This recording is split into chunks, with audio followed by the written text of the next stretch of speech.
What is going on, guys? Welcome back to another video. In this video I'll be showcasing my latest themed theory crafted build, which is the Mr. Hyde Gank, rocking crazy spell damage over 13,000, which is absolutely insane, and it's still a viable gank because obviously the problem with stacking really high at damage is that sometimes the penetration isn't there or the crit damage is there. Well, this build has everything you need. Bear in mind it is theory crafted and it's a nice themed build around Mr. Hyde using poisons. So we're going to get straight into it, guys. So we've got 64 points into Magicka. We're running the Apprentice, more spell damage.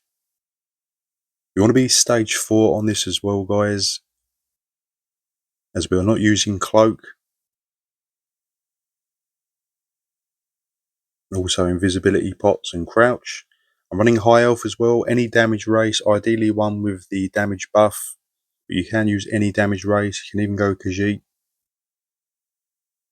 We get into the weapons, so we're using the Moon Hunter set. This is a very unique set. We're also using these damage health poisons I've crafted, which I'll list how to make those. So this gives you 2 lines of weapon and spell damage, a line of critical chance, and when your poisons fire, it's going to give you even more weapon and spell damage. It's really a lot of spell damage in one set. It rivals Nyx's Hound, so it's very, very powerful. That's when it procs. It doesn't proc every time, unfortunately, but when it does, you're going to be hitting that 13k.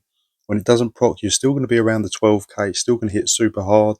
It's just, nonetheless, it's just a really fun, super high damage build, guys. And the poisons we'll get into as well. So we're using these. So when it actually hits, it's going to deal poison damage. It's going to inflict minor cowardice, so they're going to lose weapon and spell damage. And you're also going to gain weapon and spell damage by 10% for 3 seconds. On the back bar, we're running the Nyx's Hound's Howl Restoration Staff.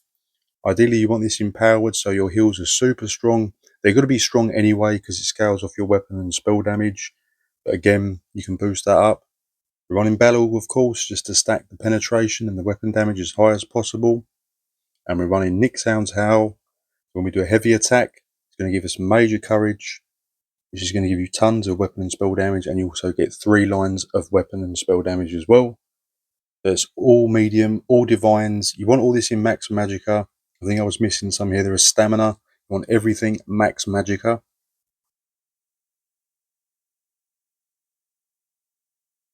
And the jewellery is all infused Moon Hunter jewellery with weapon damage enchantments. So these 2 sets in combination with Battle are going to give you the highest stat you can get for weapon and spell damage while still retaining a viable build. So we'll get into the skills and what we're using. We're running Assassination, Adric Spear and Storm Calling. That is probably the strongest combination for ganking. Of course, the Assassination gives you a lot of critical chance and extra critical damage whilst having a skill slotted. And the Adric Spear just basically gives us extra critical damage and extra weapon and spell damage. And the Storm Calling is very nice as it's going to boost our physical and shock damage. The Onslaught is physical, and Amplitude as well is going to give us more damage bonus. For the skills, we're running Concealed Weapon. This is slotted for the Assassination passive and also movement speed buff. Got the Binding Javelin. This is, you can throw this in between the gank, or you can just use it to escape as it's going to knock them back. Blood for Blood is the Execute Spammable. We've got Silver Bolts here, that's just slotted for the weapon and spell damage. And we've got the Camo Hunter for the Major Sorcery and Prophecy. And Onslaught is our main ultimate attack. On the back bar, I've got Reviving Barrier. This is slotted for extra Magicka recovery from the support line. You can put Temporal Guard here to reduce the damage taken. Also got Race Against Time, movement speed buff, critical damage buff, Crit Surge for our major brutality and sorcery. It's also going to heal you as well when you critically strike. So when you've got that low health, this is going to boost you back up once you've done the gank. Healing Burst, going to give you minor courage and a nice burst heal. Chilling Contingency, this is meant to be with this shock, not frost. It's going to increase your damage done with your next attack and give you minor breach, so even more pen.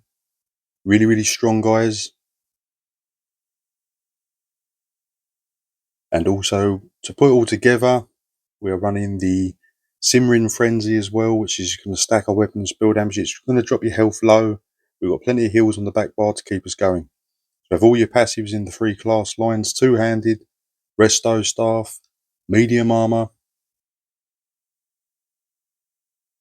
running vampire as well. So you want the stage 4. Also on Ledger Domain you can get the improved hiding passives, very nice. Fighters Guild passives for the extra weapon and spell damage.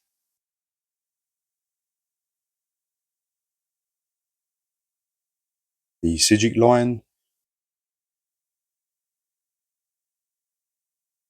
And also the Undaunted line for extra stats.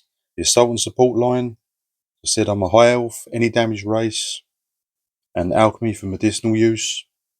But high elf will probably be the best for damage. So CPs, Master at Arms, Deadly Aim, Backstabber, Untamed Aggression. This is going to make your stat sheet higher. Green CP is Sustaining Shadows is recommended, and Steed's Blessing. Everything else is up to you. Red CP, I would recommend Celerity. Movement speed buff is nice, especially when you're ganking. And Refreshing Stride for extra magical recovery. It's very magicka heavy, so it's nice to have. And the other ones you can just go Fortified, Boundless Vitality, Rejuvenation. It's up to you.